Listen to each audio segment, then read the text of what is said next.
Rap is out of control. Yeah, Sean Strange. What up? Yeah, you got some new stuff as well. Yeah. Right now we got the Nah Bro album compilation from the label Nah Bro called Everything Is Nah Bro. It's myself, Corey Joseph. You know, some of you might know him as O-Dub, Scott G, and then Salome, who's our singer. She out in Switzerland. Okay. And that's out right now for free. We put it out for free because you know me for a long time, man. I've always been independent, but I kind of was always with other people's companies. Sure. Even though I was independent, booking my own stuff, you know, funding my own stuff, I always felt that I was building up somebody else's company. Right. And then people who weren't working as hard as me. Right. So it kind of annoyed me after a while where I was like, you know what, fuck all you guys. You know what I mean? I'm going to start my own shit. And that's why I named it Nah Bro. Yeah. It's like, we talk about this. Yeah. Put me on. Yeah, Nah Bro. It's like, you know, I've been told that my whole career. Right. Like, nothing ever goes right. Yeah, You know what I mean? That's how it is. You got to pay your dues. You got to, you know, it's like, people hit me up all the time. And it's just like, I mean, I don't give them the Nah Bro, but I give them like the, you know, it's just, if I can help someone out, you know, of course, without breaking my back, I'm going to do it. You know what I'm saying? But I mean, we all have our own teams and our own, you know, people we work with, and it's just like there's not enough you know, time to go around for everyone. And you know, it's not like a regular job where it's like, okay, you go to college, you do your years in college, you do your internship, and then the best man for the job, you get your job. Right. You know what I mean? It's not like that. Not The at all. outside world doesn't get that. Right. You know what I mean? Someone like me, like, I've been paying major dues for a long time. I'm 34. Sure. You know what I mean? And I've watched. I know I'm getting there, bro. I feel. I know it sounds corny, but I'm feeling older. You know what I mean? I want to have this conversation. You know? And listen, I'm proud, man. I live off of rap music. Of course. I ain't rich by any means, but I live off of rap music. But I watch like these dudes pay no dues at all. Even underground. It ain't just mainstream. People online when we go to fucking the mainstream. It's underground garbage everywhere too. Sure. You know what I mean? Like terrible garbage. And like these kids, they don't have to pay dues. They don't have to wait outside. Right. I used to prank your radio show. You know this, like to try to get you to, you know what I mean? Like when I was a kid, to try to get you to play our records. You know what I mean? Right. Like whether it worked or not doesn't matter. Like I go that far back. Definitely didn't work. Yeah, of course it didn't. I know that because I listened. You know what I mean? I know that. It's all good though, but that's part of it. You know what I mean? Yeah. Like I paid my dues. I used to stand outside Hot 87 every week for K Slay. You know, like. I go back, man. Right. So People don't understand the sacrifice that it takes to do this, man. Exactly. People have no idea, man. They think that they think it's easy, and it's definitely not. Yo, when my father was passing, when he was dying from cancer, like I was in the middle of an album, and O-Dub, I was taking the fucking Peter Pan bus from Providence fucking bus station just for like 2 days to record, and then going back to be in the hospital with my father. You know what I mean? And it's like.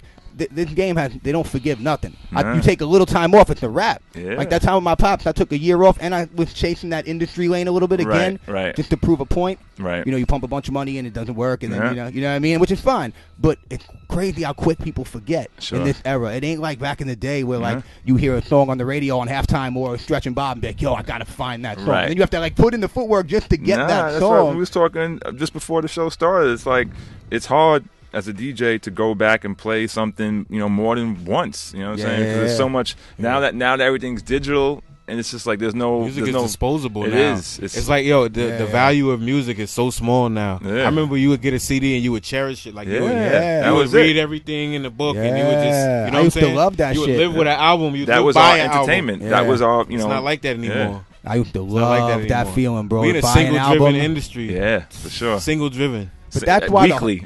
You bet. And that's why the heart. Be back at these motherfuckers. And that's why the heart's not in it anymore. The heart's not in it anymore because there's nothing to look forward to really. Like the same, you know what I mean? And like people just back in the day in the nonfiction DVDs, you guys were saying this shit.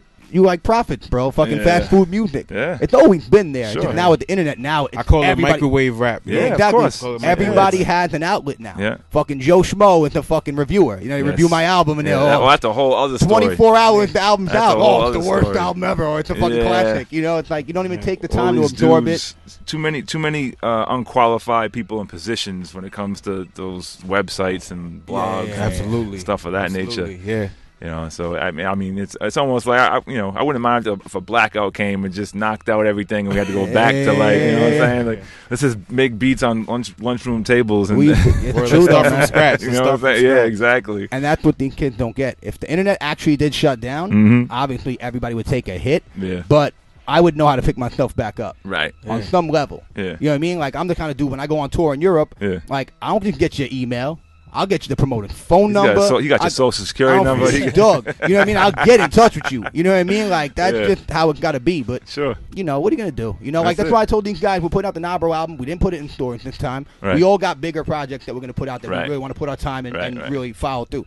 So now it's like the album came out like 3 weeks ago, but we ain't even sweating it. Right. Because we're working each record as the time goes on. Sure. People be like, yo, man, when's your new album coming out? It's like, yo, dog, that shit came out 2 weeks ago, but I don't give a fuck. So now when I posted it, like, yo, brand new album, even though it's been out for 3 or 4 weeks, brand new album. Brand new. Everyone's attention span don't even remember. Is like, nah. Crazy. You said the Nabro project you just dropped of the What's Up with the Solo releases. Right now, the next thing I'm working on is Street Urchin 2. Okay. For some reason, my fans with that album, it was my first album I put in stores. They always go back to it, and you know, I got them a little excited. And to me personally, I know for a fact it's gonna be my best album. I'm putting everything I got into it, like literally, like musically. I want it to be like, as corny as it sounds, I want it to be like if I never made another album again, or if anything like that would be the one they go back to and be like, yo, he was on it then. Okay. Like, you know what I'm saying? So that's kind of what I'm on. You know, every rapper says that. This next album, this is my best album. You know what, though? I know, but you know, they do. But honestly, I try to not do that too much.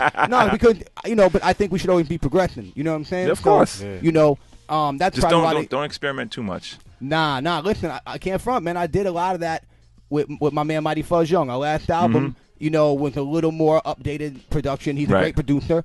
And I don't think my fans took to it as much as they should have. Sure. I feel like years down the line, they'll be like, yo, man, that was a classic. I'll be like, yo, thanks for supporting it when it came out. Yeah. You know, because that really, you know what I mean? When the IRS were coming for me and student loan bills. I mean, you know, that's the thin line between being an artist and being a fan. Because as a fan first, of course, I want to hear, you know, music from the artists that I've already liked them for. You know what I'm saying? So I don't want to see them come back and do something totally left field that I'm like, oh. You take one step in the wrong direction, man. These people are unforgiving, man. But then you do some of the things that, like, I used to love coming to, I'll never forget, one of my favorite shows I've ever been to, bro, was the first time I found out Vinnie Paz was white. 2004, Mr. Hyde did an album release party at SOBs. It was you, Q Unique, and the Arsonists. Like the original POR crew, Bill, Sabak was there. Okay. Even motherfucking Captain Carnage was there. But like the way you guys had orchestrated that show, like everybody came up and did their thing. Like Immortal Technique came out, did the joint he had with Sabak. Right, it was just like one of those moments where I was like, yo, this is underground hip hop.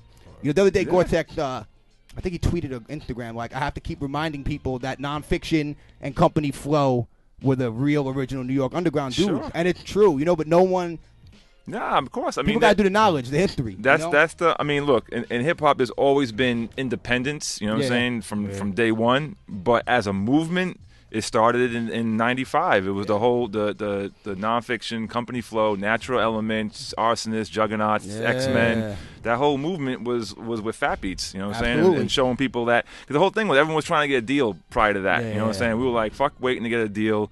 We can put this shit out for you. Exactly. And so we started putting out singles, and that was the whole thing. That's why you still got the label now. Fat Beats still around. Doing, you know, shout out to a lot of those. Quality over quantity. Yo, absolutely. And shout out to UGHH, man. Big up to them. Keeping that shit alive, man. Yeah, I was happy when I saw that online. A lot of people are happy, bro. A lot of people still got distribution. Yeah, exactly.